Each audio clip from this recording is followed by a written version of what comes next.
20 years ago tomorrow, Americans everywhere were pulled from their normal routine to watch news of an accident in New York. Okay, I'm starting over. This is take two.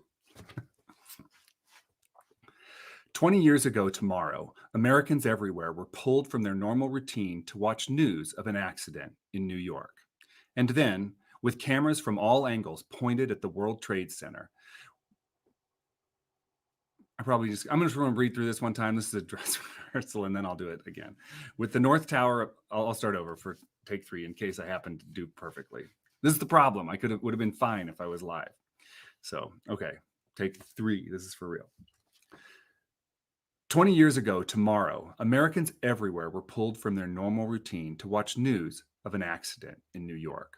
And then, with cameras from all angles pointed at the World Trade Center with the North Tower aflame, we watched in shock as United Airlines Flight 175 crashed into the second tower. Not since Pearl Harbor has a singular moment had such an emotional impact that it reshaped the American view of the world and altered the course of human events. For those of us in the armed forces, we knew at that moment we were at war or soon would be.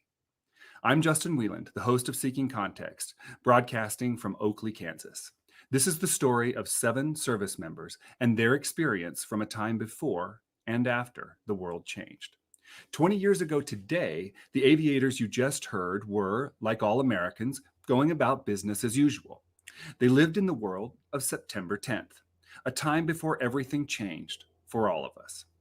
Before hearing news of the events of that day or the next day, I'd like to take you back to the world of September 10th, 2001.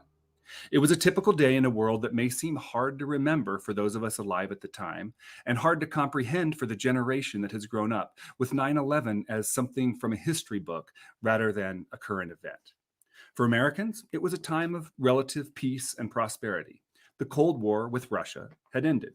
Those entering the armed services and military academies studied the success of Gulf War I, at the time known as the Persian Gulf War, with the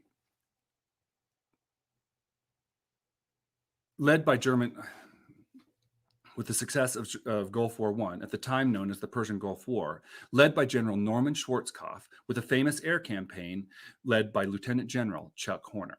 Saddam Hussein was in power in Iraq, but the war had successfully pushed his forces out of Kuwait, and the Air Force was enforcing a no-fly zone over the southern and northern parts of that country.